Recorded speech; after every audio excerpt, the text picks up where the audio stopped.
Coach, congratulations, a big victory Thursday night on national TV. Obviously an emotional victory, but it keeps your team's hopes alive for making the SWAC championship game. Talk a little bit about the game against Grambling, and then a look ahead to Arkansas Pine Bluff, and then we'll open it up for questions.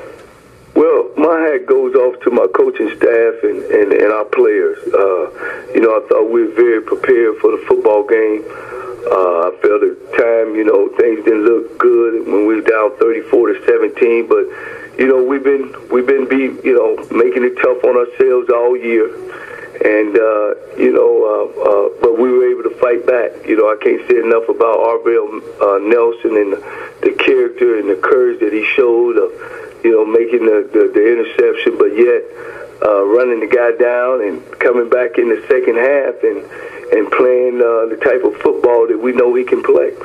I felt our staff did a great job, and we just sit and evaluated film and then Coach Broadway said something the other day that kind of stuck in my craw that, you got to be able to run the football to beat them. And nobody that we've seen after watching all the film just came downhill.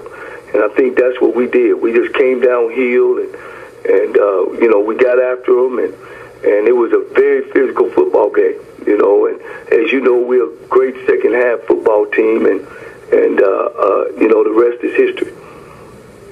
Talk a little bit about UAPB coming to town and what's on the line for your team.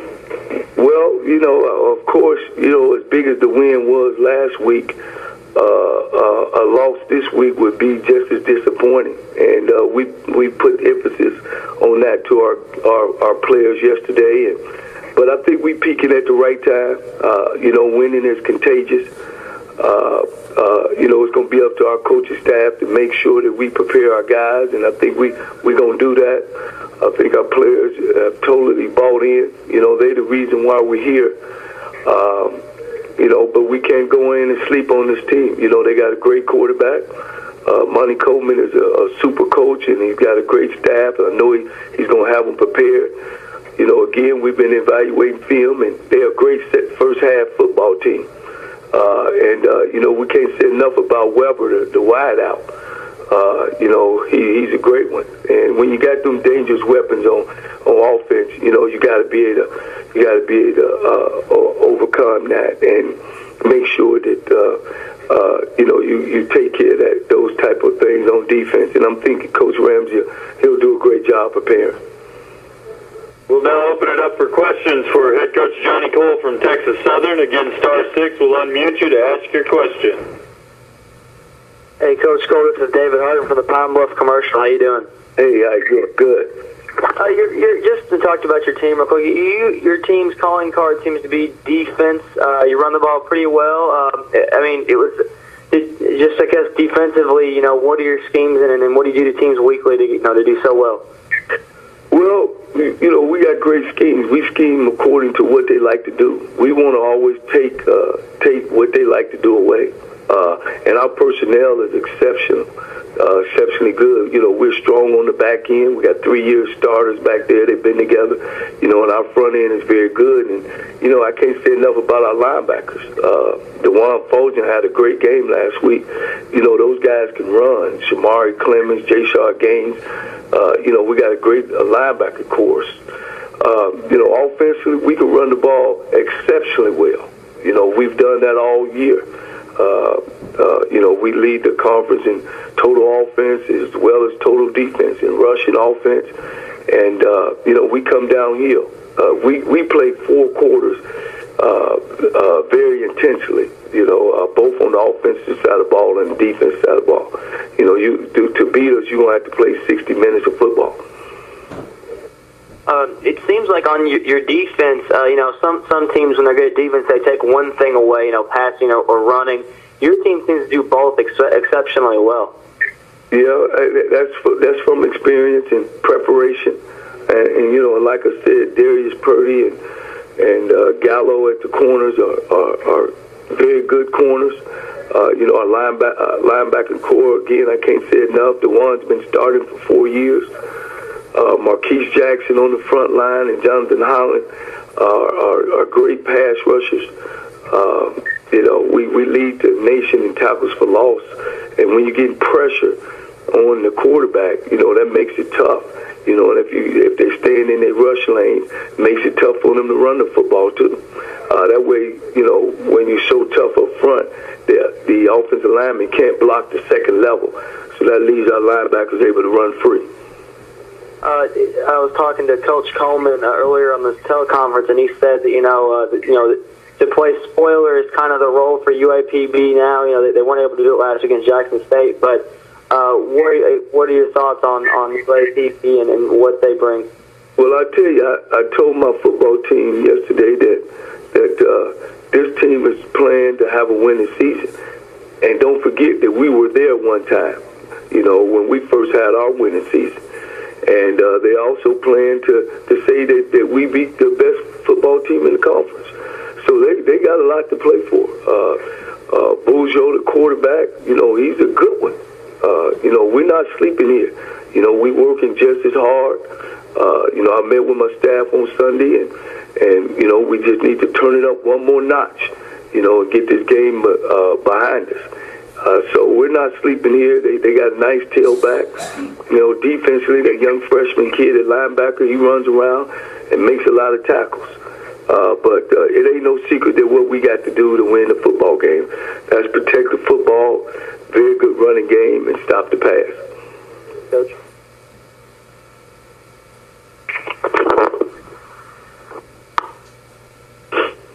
Good morning, Coach Cole. Good morning. Chris Keller from the Texas Southern Herald. Coming down the stretch, close to the fourth quarter, your team was down 17 points, and the fans stuck with you. How do you feel like that played into the win, going down into the overtime? Well, our student body and alumni, they showed up and showed out. And, I think in every winning program, you need that. You need that 12th man. And, it just kind of energized and recharged your players when things are not going well. I felt our fans picked us up. They never doubted us, because they've seen us play before. So, it was an exceptional crowd, and I appreciate that, and hopefully they'll come out this weekend. Yeah, Johnnie, Roscoe Nance, how's it going? Great, Roscoe. How you doing? Good. Congratulations on your big victory last week.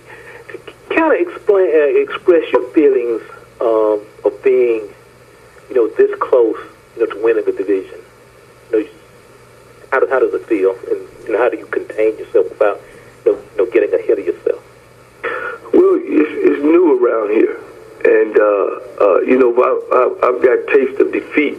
I got taste of disrespect, and I know how that tastes, and I don't like it.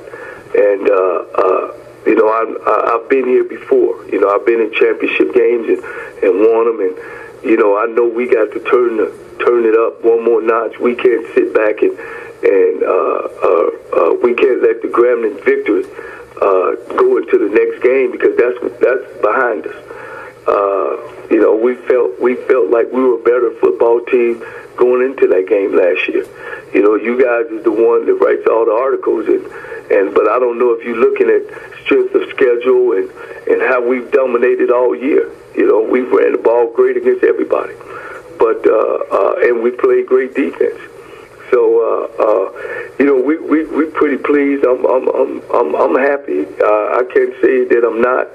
I know we're very close. We're 120 minutes away from maybe winning this first SWAC championship here, but right now these first 60 minutes of it is very, very important, and we're gonna practice just as hard as we practiced in the past. Hey, Coach, Ty Miller from Sheridan Broadcasting. Good morning to you. My man, Ty, how you doing? Coach, I'm doing pretty good, and you guys are doing really good right now. How do you keep that, like you just mentioned, you don't want that loss, that win over Grambling, rather, to come back and give yourself a loss. So as you get prepared for Arkansas Pine Bluff, what are your main concerns about that?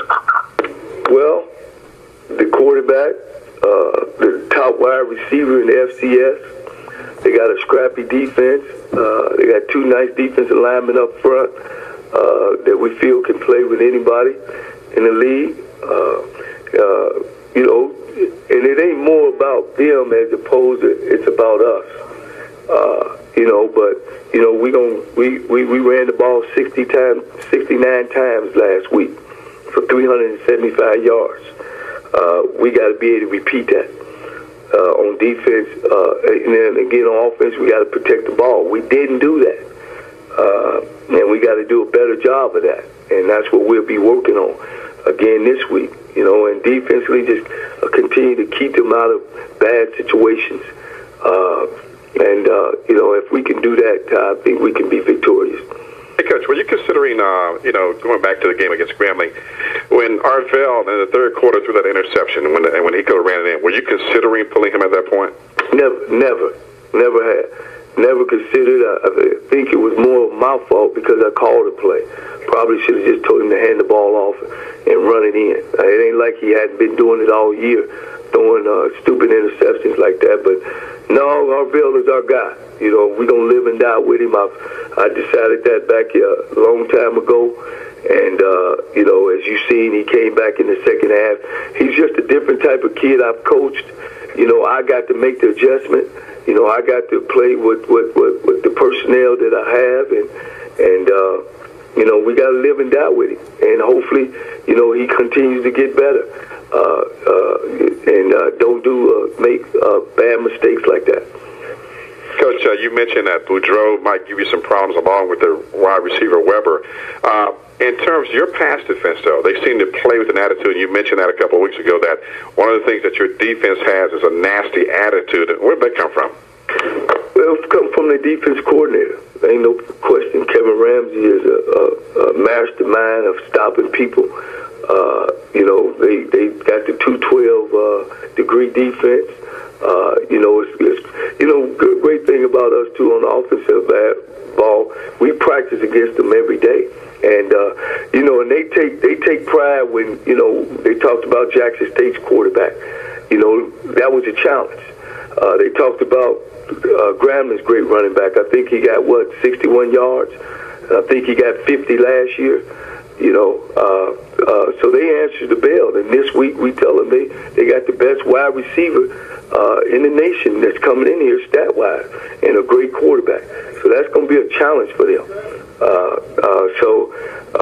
And that's how they go about preparing. And, we challenge each other in practice.